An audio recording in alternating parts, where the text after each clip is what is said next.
wabarakatuh. Shalom, salam sejahtera bagi kita semua. Om Swasti, Namo Buddhaya, salam kebajikan. Perkenalkan, nama saya Aulia Inayat Putri dengan NIM 42235200007. Perkenalkan, nama saya Ayu Rudiana dengan NIM 42232200052. Perkenalkan, nama saya Devindra Sari Sitohang dengan NIM 42232200023.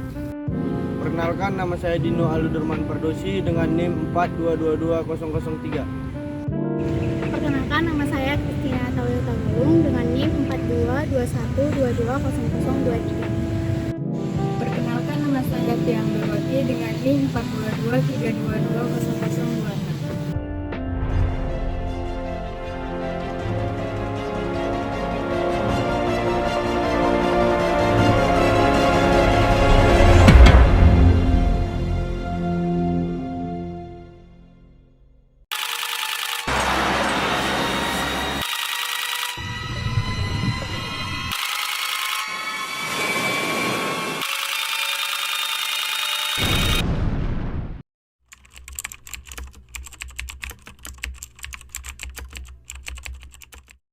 Kabupaten Polewali Mandar terendam banjir. Warga menuding tumpukan sampah di saluran air menjadi penyebab banjir. Tumpukan sampah di saluran air dengan panjang mencapai puluhan meter menjadi penyebab banjir. Sampah-sampah rumah tangga mewarnai pinggir jalan perbatasan antara desa Pasir Angin dan desa Limus Nunggal. Diduga wilayah itu dijadikan tempat pembuangan sampah sejumlah warga. Dampaknya bukan hanya mengganggu lalu lintas, kawasan itu juga tercemar dengan bau tak sedap. Sementara itu, saudara, tumpukan sampah terjadi di sejumlah TPS di Kota Bandung, Jawa Barat. Seperti di tempat pembuangan sampah sementara di Jalan Pagarsih, Kecamatan Astana Anyar, Kota Bandung. Sampah sudah menumpuk hingga tidak bisa menampung sampah lagi.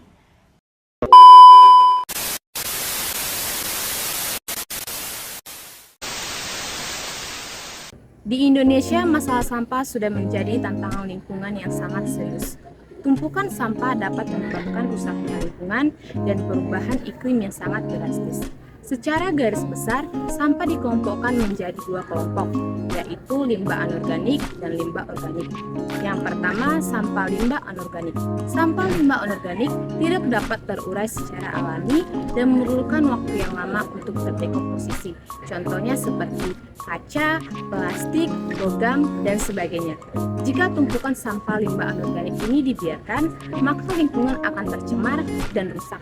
Contohnya terjadinya pencemaran udara, pencemaran air, dan pencemaran tanah. Yang kedua, ada sampah limbah organik. Limbah organik merupakan sampah yang dapat terurai secara alamiah. Contohnya seperti kulit buah, sayuran, limbah dapur lainnya, dedaunan, dan kayu. Jika sampah limbah organik ini dibiarkan, maka akan terciptanya gas metana yang dapat membahayakan lingkungan. Gas metana merupakan salah satu gas polutan yang dapat berkontribusi dalam emisi gas rumah kaca dan perubahan lingkungan. Sejauh mana masalah sampah di Indonesia?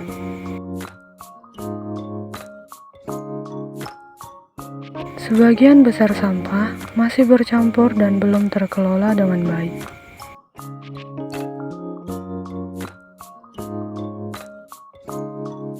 Indonesia menghasilkan 66 juta ton sampah plastik setiap tahunnya.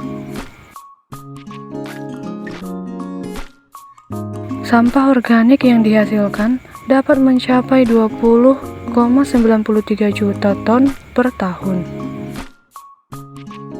Data tersebut menjadikan Indonesia penghasil sampah organik tertinggi di Asia Tenggara. Sebaiknya kita memisahkan sampah sisa makanan di rumah, karena ada hubungannya dengan gas metana. Seperti apa penjelasannya? Check it out! Gas metana yang memiliki ikatan senyawa CH4 bisa digunakan sebagai biogas, yaitu sumber energi yang biasa digunakan untuk memasak. Tetapi, jika gas metana terlepas ke udara bebas, bisa mempercepat penipisan lapisan ozon. Kalau ozon semakin menipis, bukan hanya kesehatan kita yang dirugikan, tapi suhu bumi juga akan semakin panas. Kemudian, es di kutub akan mencair, banjir semakin sering terjadi, perubahan iklim bisa pula berdampak buruk pada hutan. Gas metana terbentuk dari pembusukan sampah organik yang dibuang dalam keadaan terbungkus rapat. Sampah sisa makanan juga termasuk sampah organik. Apakah Anda suka membuang sampah sisa makanan dalam plastik? Jika iya, hentikan kebiasaan ini. Kenapa demikian? Karena kebiasaan ini dapat menyakiti bumi. Bagaimana agar sampah sisa makanan tidak menyakiti bumi? Hal yang paling sederhana dapat dilakukan adalah dengan makan sesuai porsi dan keperluan nutrisi, seperti sesuai kebutuhan dan tidak berlebihan. Langkah selanjutnya, siapkan wadah khusus dan tidak tertutup rapat untuk tempat sampah sisa makanan dan juga benda organik yang mudah membusuk. Karena sampah organik yang membusuk dalam keadaan terbungkus rapat itu berbahaya bagi lingkungan. Jika sudah dikumpulkan, bisa menyerahkan sampah organik dan anorganik tersebut pada petugas sampah dalam keadaan terpisah. Alasan kami memilih kasus tersebut karena kami melihat kurangnya akan kesadaran manusia untuk membuang sampah kepada tempatnya, terkhusus mahasiswa. Karena di mana ada dampak yang akan ditimbulkan seperti gas rumah kaca dan banjir dan sebagainya. Jadi kami mengajak para mahasiswa dan masyarakat untuk menjaga lingkungan yang ada di sekitar kita. Dan salah satu contoh yang dapat kita berikan adalah membuang sampah kepada tempatnya. Untuk mengurangi sampah organik di Indonesia, kita dapat melakukan beberapa cara, yaitu mengurangi penggunaan plastik dengan cara ketika kita berbelanja, kita menggunakan keranjang belanja atau tas belanja yang dapat digunakan secara berulang-ulang dan tidak menggunakan plastik yang hanya sekali pakai. Yang kedua, kita dapat menggunakan sedotan stainless, di mana kita dapat menggunakannya berulang kali sehingga kita mengurangi penggunaan sedotan plastik.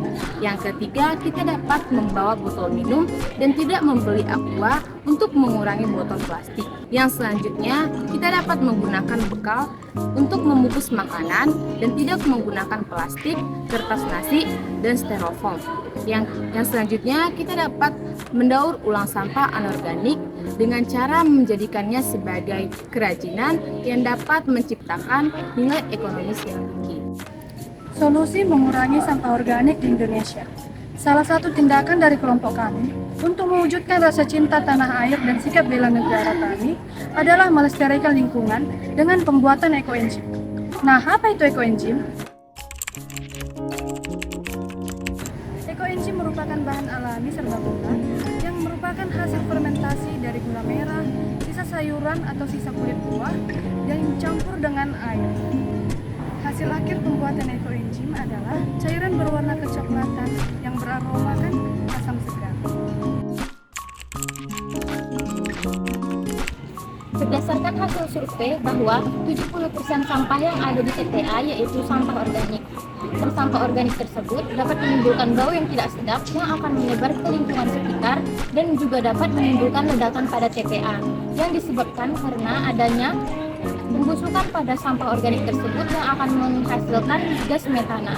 Salah satu contoh kasus yang pernah terjadi yaitu ledakan TPA di Luiwajah, Bandung pada tahun 2005 yang mengakibatkan 157 warga meninggal, 137 rumah rusak, 2 desa yang hancur, dan 8,4 hektar lahan penduduk yang rusak. Dengan kita membuat bahan dengan ekoenzim, kita sudah mengurangi sampah organik yang kita hasilkan dan juga dapat mengurangi beban pada TPA. Beberapa manfaat dari ekoenzim antara lain sebagai pengurai limbah organik. Limbah organik yang terdiri dari sisa-sisa buah-buahan dan sayuran dapat dijadikan ekoenzim karena ekoenzim dapat mempercepat proses dekomposisi dari limbah organik menjadi limbah yang mudah terurai, sehingga kita tidak memerlukan waktu yang cukup lama untuk menguraikan limbah tersebut. Lalu, ekoenzim juga dapat dijadikan sebagai yang ramah lingkungan Eco-Engine terbuat dari limbah-limbah alami dan tidak mengandung bahan kimia. Hasil dari Eco-Engine antara lain deterjen dan sabun pencuci piring. Siapkan sisa kulit buah sebanyak 378 gram yang terdiri dari kulit buah pisang, kulit buah naga, kulit buah jeruk, dan kulit buah pepaya. Lalu, tambahkan 162 gram sisa bonggol sawi ataupun sisa kulit sayuran yang lainnya. Tambahkan 180 gram molase, yaitu gula merah ataupun gula aren yang sudah dicairkan. Siapkan air mineral sebanyak 1800 ml. Kemudian, siapkan wadah toples berukuran 4 liter. Masukkan setengah bagian dari air ke dalam toples tersebut. Lalu, tambahkan molase yang sudah dicairkan ke dalam toples. Aduk hingga molase tercampur rata dengan air. Tambahkan kembali sisa air yang sudah disediakan. Kemudian, masukkan sisa sayur dan buah ke dalam toples yang berisi molase. Aduk hingga sisa buah dan sayur tercampur rata dengan molase. Siapkan plastik tipis, kemudian tutup rapat toples agar udara tidak masuk ke dalam toples yang berisi Eco-Engine.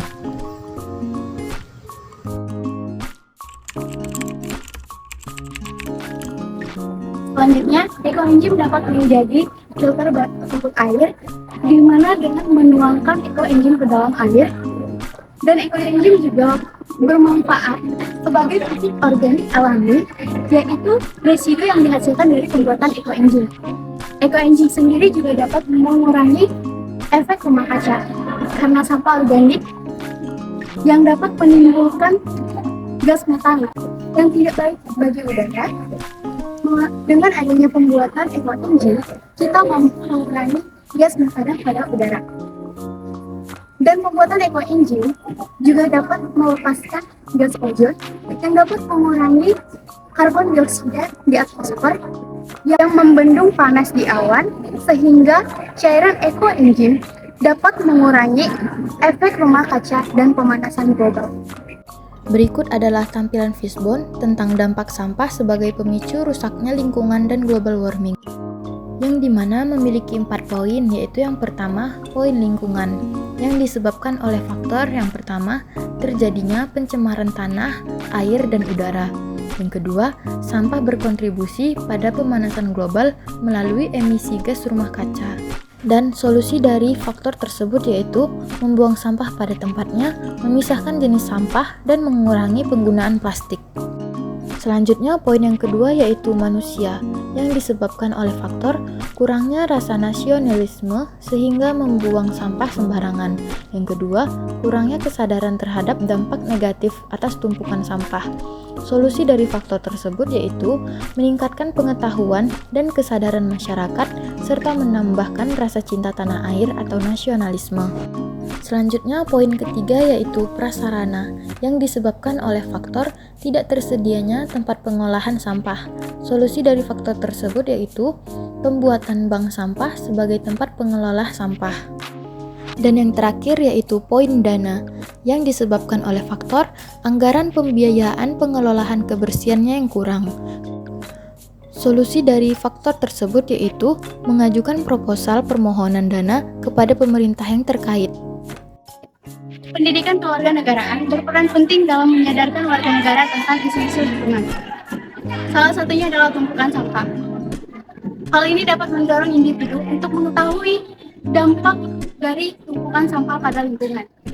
Masyarakat dapat memahami dampak dari tumpukan sampah pada lingkungan yang tidak dikelola dengan baik, dapat merusak lingkungan dan dapat menimbulkan masalah bagi kesehatan masyarakat. Contohnya itu salah satunya adalah mencemari sumber air, terjadinya emisi gas rumah kaca, dan global warming. Pendidikan kewarganegaraan juga mengajarkan tentang kewajiban masyarakat sebagai warga negara yang baik.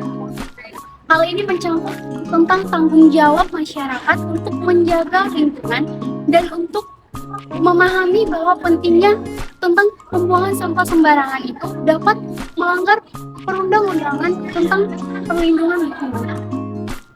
seperti pada Undang-Undang Nomor 32 Tahun 2009 yang mencakup tentang larangan membuang sampah sembarangan untuk perlindungan dan pengelolaan lingkungan hidup, yang mengatur kewajiban warga negara untuk menjaga kelestarian lingkungan, dan juga pada Undang-Undang Nomor 18 Tahun 2008 yang mencakup tentang pengelolaan sampah. Hal ini mencakup tentang perlindungan dan pedoman pengelolaan sampah pada lingkungan sampah yang ada di Indonesia. Hal ini dapat dijadikan pembelajaran tentang pengolahan sampah bagi pendidikan kewarganegaraan. Hal ini mencakup tentang pengolahan sampah pada pembuangan sampah, pemilahan sampah, pengangkutan sampah, dan sanksi-sanksi yang diterapkan bagi orang yang melanggar peraturan-peraturan tersebut. Sanksi yang diterapkan atas pelanggaran Undang-Undang Perlindungan Lingkungan di Indonesia yaitu berpindah izin penentuan tahapan yang merugikan lingkungan. Pendidikan kewarganegaraan berperan untuk meningkatkan potensi dan kesadaran masyarakat dalam menjalankan peraturan undang-undang dan tidak melanggar sanksi. Indonesia merupakan negara penghasil sampah terbanyak kedua di dunia. Penumpukan sampah dapat memberikan dampak buruk terhadap lingkungan, seperti terjadinya perubahan iklim secara drastis, terjadinya pemanasan global, serta dampak buruk lainnya. Kurangnya kesadaran masyarakat terhadap dampak buruk tersebut dapat menjadi salah satu faktor pendukung terjadinya kerusakan pada lingkungan. Peran pendidikan kewarganegaraan pada kasus ini yaitu untuk menanamkan sikap nasionalisme untuk cinta akan tanah air, serta menumbuhkan rasa kesadaran masyarakat bahwa pentingnya melestarikan lingkungan. Seperti pada pasal 67 nomor 32 tahun 2009 yang mengatur bahwa setiap masyarakat memiliki kewajiban untuk melestarikan lingkungan hidup. Oleh karena itu, kita sebagai masyarakat harus melestarikan lingkungan hidup dan cinta akan tanah air kita. Sekianlah dari kelompok 5, terima kasih.